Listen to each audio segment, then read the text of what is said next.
Estás escuchando la homilía del día desde Magdala, Tierra Santa.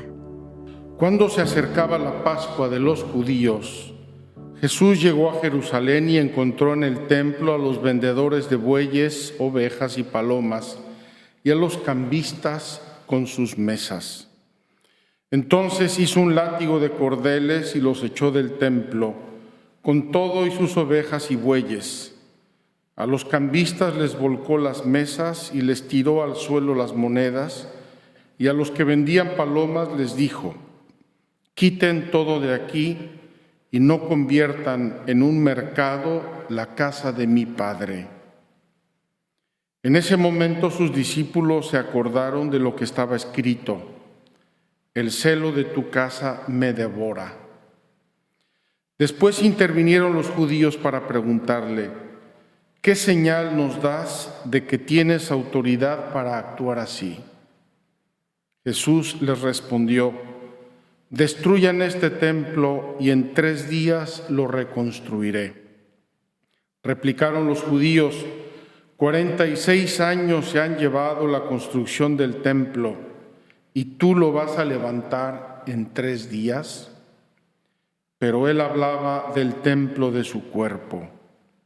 Por eso, cuando resucitó Jesús de entre los muertos, se acordaron sus discípulos de que había dicho aquello y creyeron en la Escritura y en las palabras que Jesús había dicho.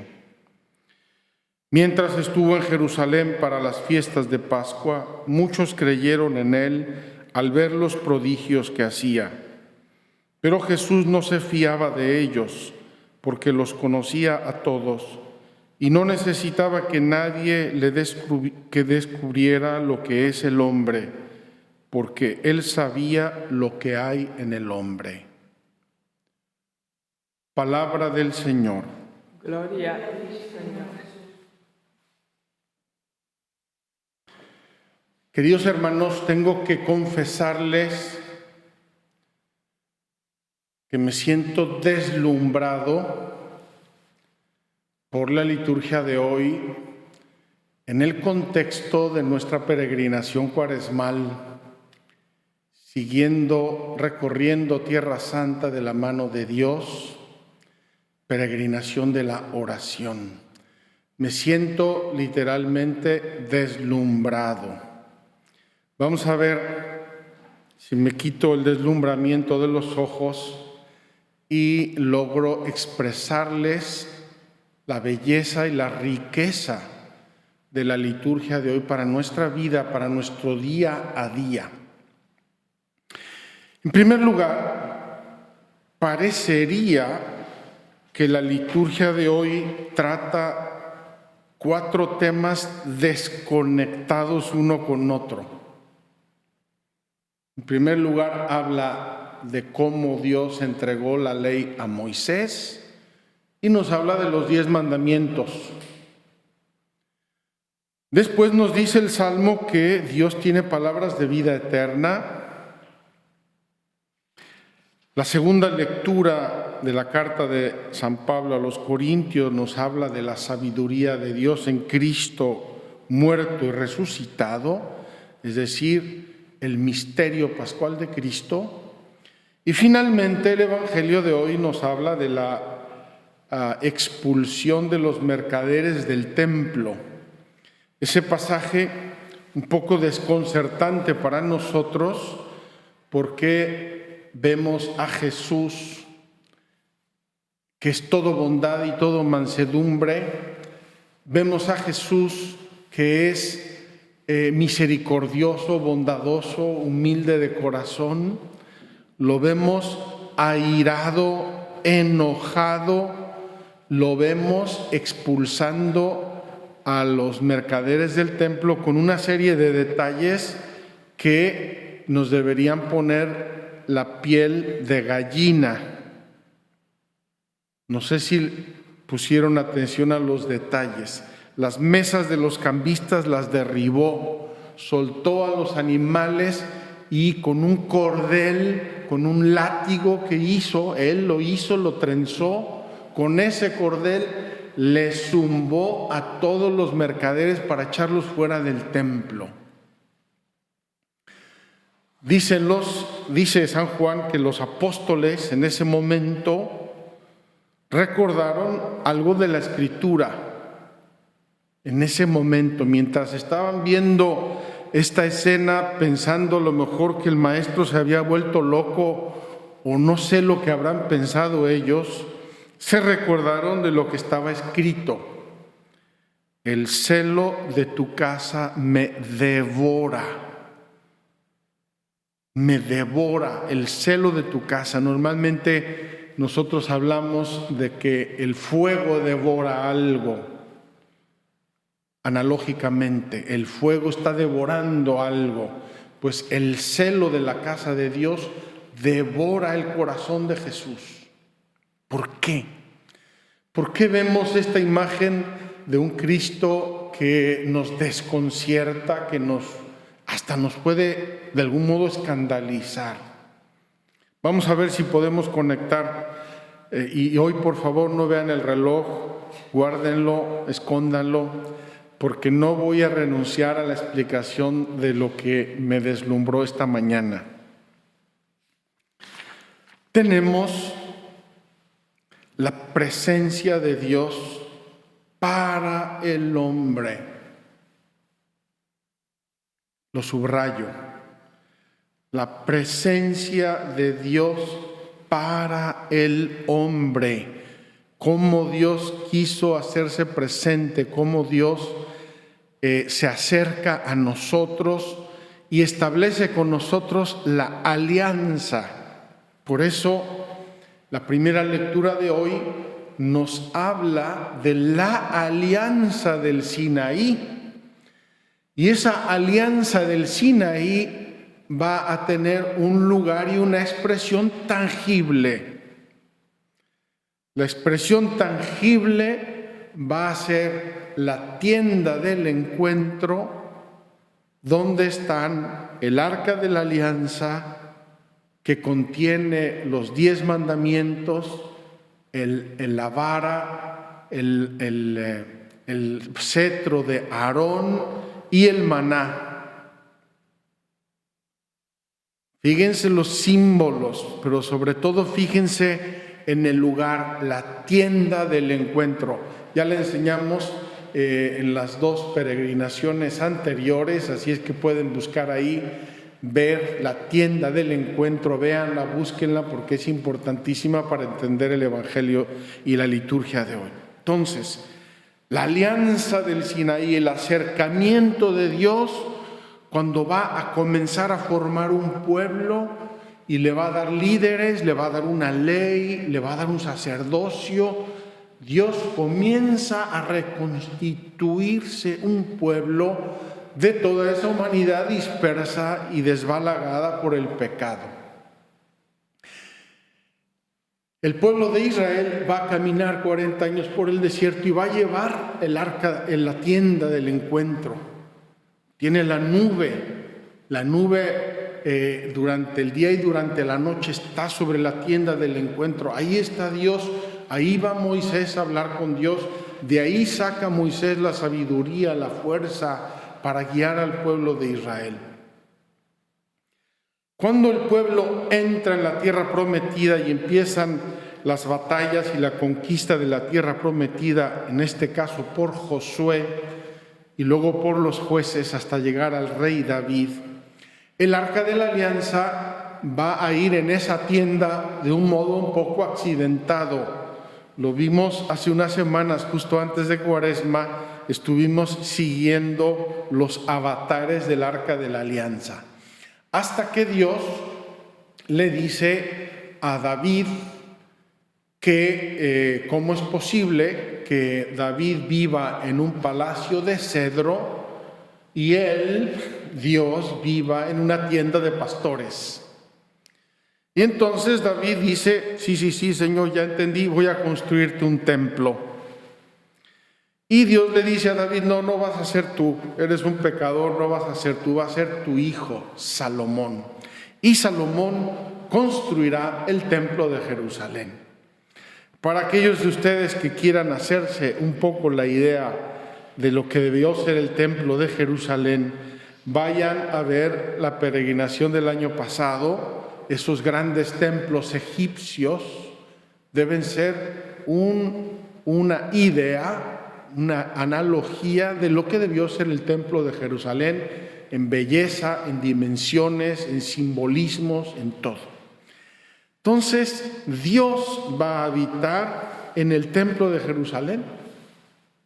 Por eso dice el evangelista que viendo a este Jesús airado, irritado, enojado, purificando el templo, se recuerdan que está escrito: el celo de tu casa me devora. Bien, hasta aquí la introducción. Ahora vamos a las consecuencias. Jesús va a predecir la destrucción del templo.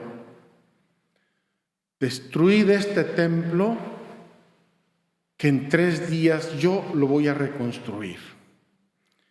No es exactamente la predicción de la destrucción del templo, pero sí Jesús está diciendo: si este templo se destruye, yo lo voy a reconstruir en 3 días.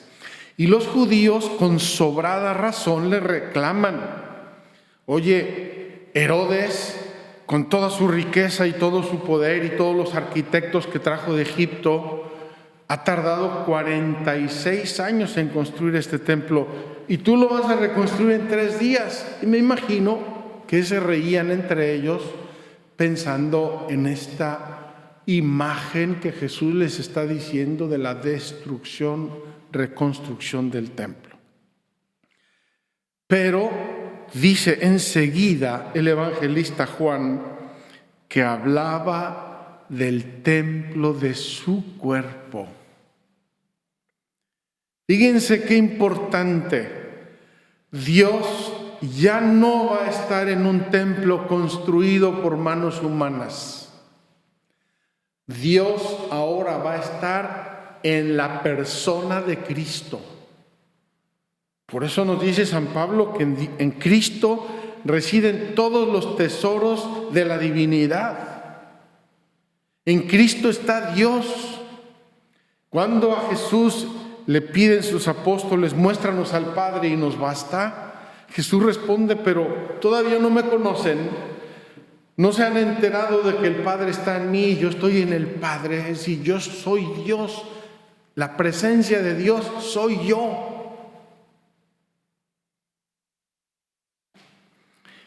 Y añade el evangelista Juan: cuando resucitó Jesús de entre los muertos, se acordaron sus discípulos de que había dicho esto y creyeron 2 cosas. Creyeron en la Escritura y creyeron en las palabras de Jesús. Conectan los apóstoles todo lo que ha dicho la Sagrada Escritura y lo que Jesús les ha dicho, lo conectan cuando Jesús resucita de entre los muertos. Y aquí entra nuestra segunda lectura: el misterio pascual de Cristo, la sabiduría de Dios.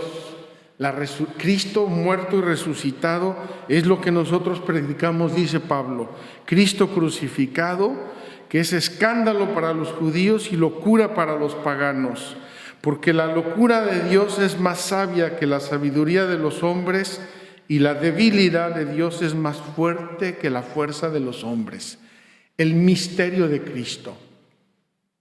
Entonces, tabernáculo en el desierto, templo de Jerusalén, Cristo muerto y resucitado. Ahí está Dios. Pero si es verdad que Cristo es la presencia de Dios en el mundo, queridos hermanos, nosotros somos miembros del cuerpo de Cristo. Nosotros somos parte del cuerpo místico de Cristo, que es la iglesia.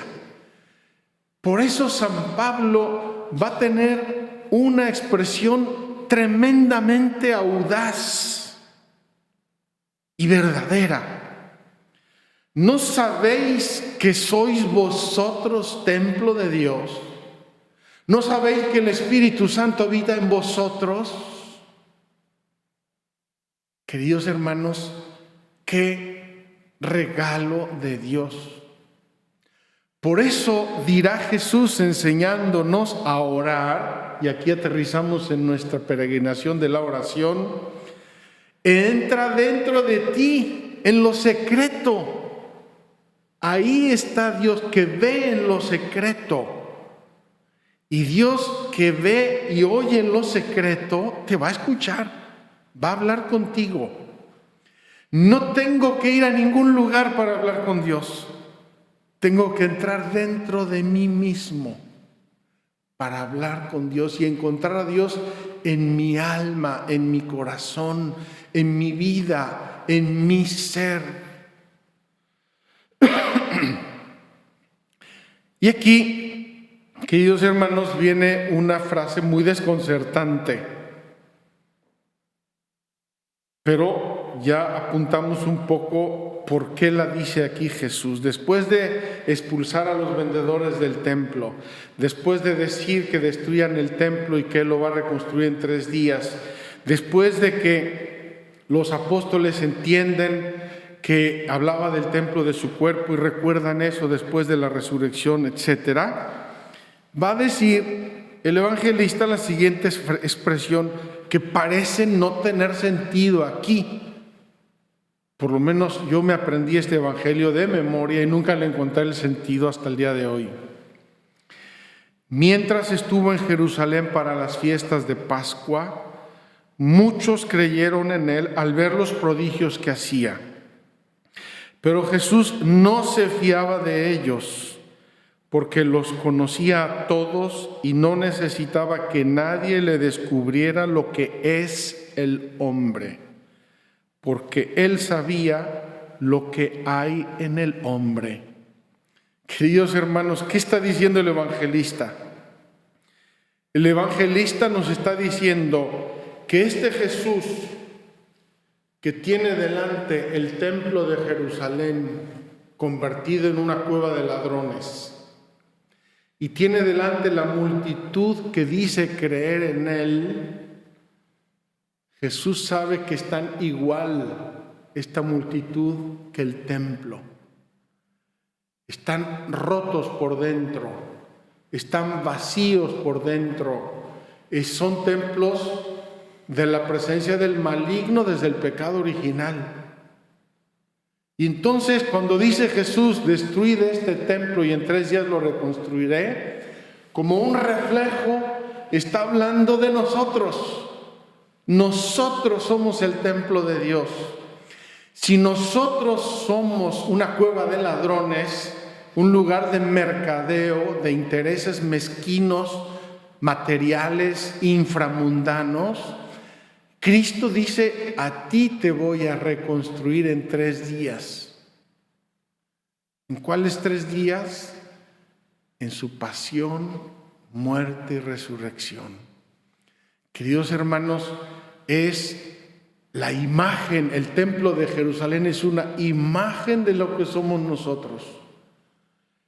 Y esa imagen, dice Jesús, la van a destruir y se destruyó, pero yo la voy a reconstruir y entonces nos reconstruye a nosotros, templos de Dios. Quiero citar solamente, y con esto termino, quiero citar que los 4 evangelistas hablan de la expulsión del templo. Los 4 evangelistas hablan de la expulsión del templo. Voy a leer brevemente estos textos, es brevísimo, para que veamos que aquí está la presencia de Dios y aquí está la oración. Dice así San Mateo: entró Jesús en el templo y echó fuera a todos los que vendían y compraban en el templo. Volcó las mesas de los cambistas y los puestos de los vendedores de palomas. Y les dijo: está escrito, mi casa será llamada casa de oración, pero vosotros estáis haciendo de ella una cueva de bandidos. Queridos hermanos, casa de oración o cueva de bandidos, esos somos nosotros. Casa de oración o cueva de bandidos, dice Mateo. Marcos nos dirá: llegan a Jerusalén y entrando en el templo comenzó a echar fuera a los que vendían y a los que compraban en el templo. Volcó las mesas de los cambistas y los puestos de los vendedores de palomas y no permitía que nadie transportase cosas por el templo. Y les enseñaba diciéndoles: ¿no está escrito, mi casa será llamada casa de oración para todas las gentes? Pero vosotros la tenéis hecha una cueva de bandidos.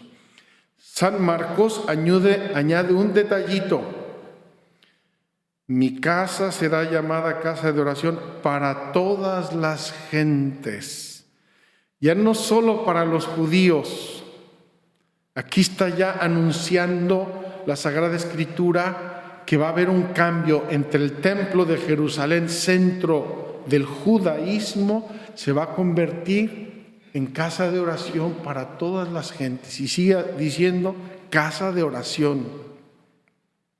Finalmente Lucas nos va a decir: entró en el templo y comenzó a echar fuera a los que vendían, diciéndoles: está escrito, mi casa será casa de oración, pero vosotros la habéis hecho una cueva de bandidos.